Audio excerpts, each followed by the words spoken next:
আচ্ছা sir, journal এবং laser কি? জার্নাল এবং লেজার না বুঝলে অ্যাকাউন্টিং ক্লিয়ার হবে না। জার্নাল কি?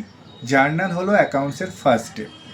যখনই কোনো এন্ট্রি হয়, লাইক একটা এক্সাম্পল দিই, আমি ফার্নিচার কিনলাম আমার ব্যবসার জন্য, ডেকোরেশন করব সেই জন্য, তো furniture account debit, cash account credit.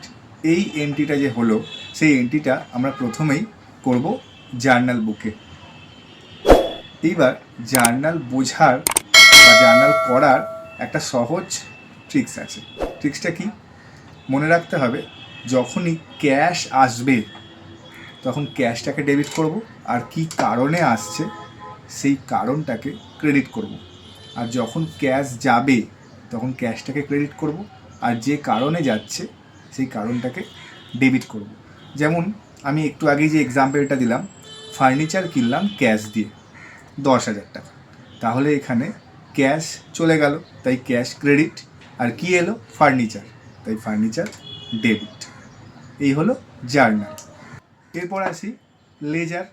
Laser হলো অ্যাকাউন্টসের সেকেন্ড স্টেপ। মানে প্রথমে জার্নাল হয়ে গেল, এরপরে হয় লেজার।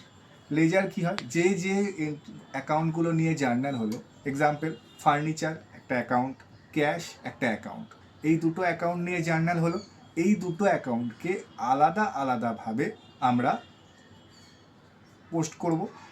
ক্যাশ অ্যাকাউন্টে লিখব ফার্নিচার, ফার্নিচার অ্যাকাউন্টে লিখব ক্যাশ। লেজারকে বলা হয় বুক অফ এন্ট্রি। তাহলে আমরা যদি ব্যাপারটাকে সামারাইজ করি, জার্নাল হয় ডেট ওয়াইজ, লেজার হয় অ্যাকাউন্ট ওয়াইজ। জার্নাল ছাড়া লেজার হবে না, লেজার ছাড়া ট্রায়াল ব্যালেন্স হবে না, ট্রায়াল ব্যালেন্স ছাড়া ব্যালেন্স শিট হবে না। তাহলে জার্নাল লেজার আশা করি বোঝা গেল। ভিডিওটা ইনফরমেটিভ মনে হলে ফলো করুন অধিরাজ ফিল্ম একাডেমি। পরের ভিডিওয়ে চেষ্টা করব আরও কোনো নতুন প্রশ্নের উত্তর দেওয়ার।